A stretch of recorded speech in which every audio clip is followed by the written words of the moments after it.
el grado de interacción que tengan, de diverso orden. Por eso se construyen y se deconstruyen cada día. Incluso en las zonas fronterizas hay disputa de quién es fronterizo.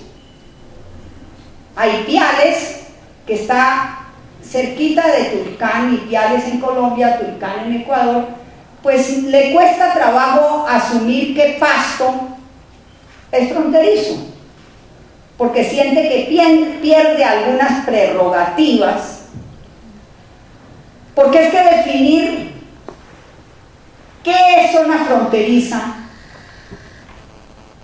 no puede ser un acto de estilo la negociación diplomática de hasta dónde llega la línea limítrofe, porque esas zonas se construyen y se deconstruyen constantemente de acuerdo a flujos de diverso orden, a interacciones, a interdependencias de diverso tipo que ocurren a ambos lados y de las que ni siquiera los estados se enteran. También resulta sumamente nocivo para la construcción de políticas fronterizas ignorar que, de hecho, las fronteras son lo opuesto de la capital. La capital aparece como el centro simbólico de la nación, el lugar del Estado, el lugar más seguro, el lugar más poblado, con mayor infraestructura, con mayor dinamismo. Y todos hemos oído en todos los casos cómo las fronteras siguen siendo las que están sobre representadas en los índices sociales y de necesidades insatisfechas en todas partes. También impide formular consistentes políticas fronterizas el que las capitales tiendan a interferir o a manipular según convenga al centro político en momentos críticos esas interacciones. Porque ese intento termina trasladando conflictos del orden nacional y binacional a poblaciones que tienen otras dinámicas y otras preocupaciones. Pero desde el lado de las zonas fronterizas también hay exageraciones que conviene analizar. Es exagerado pensar que ese contacto espontáneo, informal, cotidiano, que ese cruce diario de la raya, eso ya constituye integración o eso constituye región transfronteriza, ¿no? Al contrario, muchas veces el solo peso de esa interacción espontánea quita capacidad de pensarse como región, de construir metas como región, que solo se logran con una capacidad de organización regional que tenga incidencia.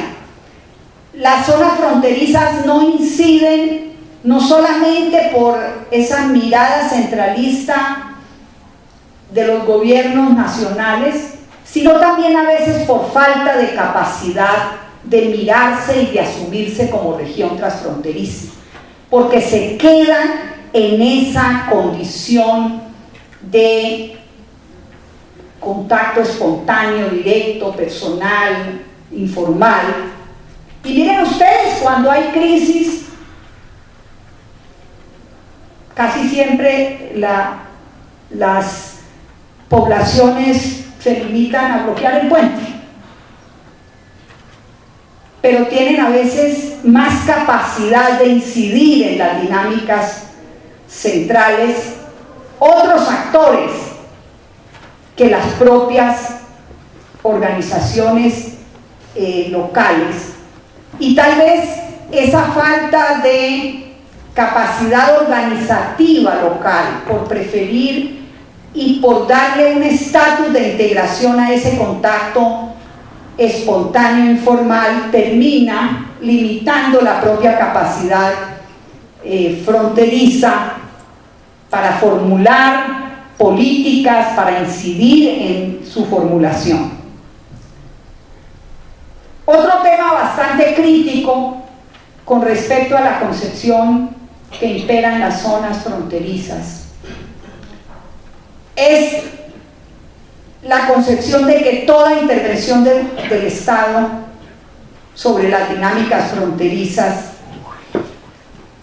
solo genera obstáculos y es siempre inconveniente. Me parece que no considerar que la disparidad normativa de los países colindantes, que el hecho de tener regímenes aduaneros, legislaciones, instituciones contrapuestas, no solo le da ofertas al otro lado de aprovechamiento para paliar las condiciones de la población local, sino que la criminalidad organizada aprovecha esas interacciones espontáneas, cotidianas, fronterizas, y que si los estados descuidan esa obligación, estarían desconociendo que parte importante de las limitaciones del desarrollo local provienen justamente del peso del contrabando, de la dependencia de la economía que se basa solo en el diferencial cambiario. Entonces está barato, está el bolívar más caro, el peso está más bajo, y eso determina los flujos comerciales y toda la dinámica. Vivir de esas circunstancias coyunturales no genera desarrollo, no genera una dinámica económica capaz de construir regiones transfronterizas que le den unas condiciones de vida mucho mayores y que sustraigan a las poblaciones fronterizas de todo lo que conlleva el aprovechamiento y la presencia de redes desterritorializadas ligadas a la criminalidad organizada que va articulando todo tipo de flujos irregulares. Menospreciar eso en la frontera trae repercusiones negativas para la propia frontera, y ahí la propia frontera debe definir qué región transfronteriza quiere. Una que siga viviendo solamente de los desfases entre los países que colindan, que siga viviendo de los intersticios que quedan. ¿Es eso garantía de unas condiciones de vida que dinamicen oportunidades de desarrollo local, que generen una institucionalidad?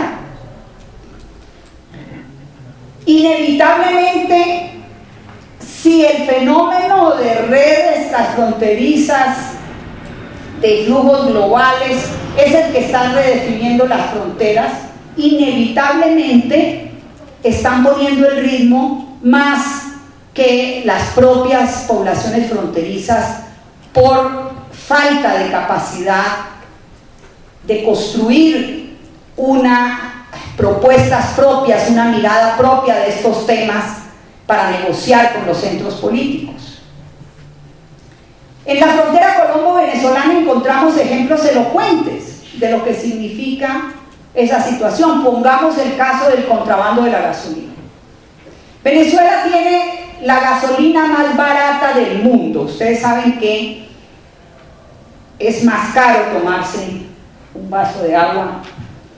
Y Colombia tiene la gasolina más cara del mundo, más que en Estados Unidos. ¿Cómo no va a haber una dinámica de contrabando que vertebre buena parte de la vida de esa región? Con ingresos que genera, pero también con redes de todo orden que le disputan a la región sus perspectivas. Veamos el caso de la gasolina.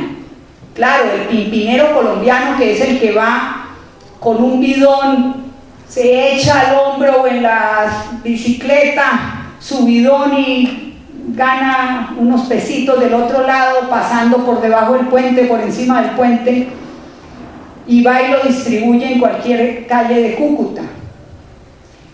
Los indígenas Guayú, que son la comunidad que se asume como comunidad binacional, que no se asume ni como colombiana ni como venezolana, pues trata de aprovechar ese desfase de los precios de la gasolina y montar algunas formas de sobrevivencia con ese negocio. Inevitablemente terminan interferidas por redes mayores que desfasan sus propósitos iniciales. Ahí intervienen todos. No hay quien no trate de ponerle a su vehículo varios tanques para poderlo llenar. Vehículos venezolanos que pueden entrar a las gasolineras a tanquear, tanquean todos los tanques improvisados que ponen en sus carros para llevarlos al otro lado rápidamente y vender. Pero al lado de eso está el gran contrabando, que acopia y transporta enormes cantidades y que lo coordina ¿quién? En un sitio lo regula un grupo paramilitar aliado con unos sectores de la Guardia Nacional de Venezuela o de la Policía Colombiana.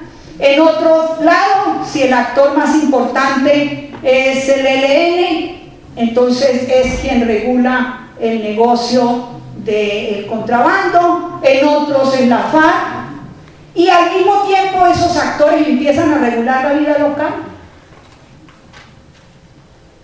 Las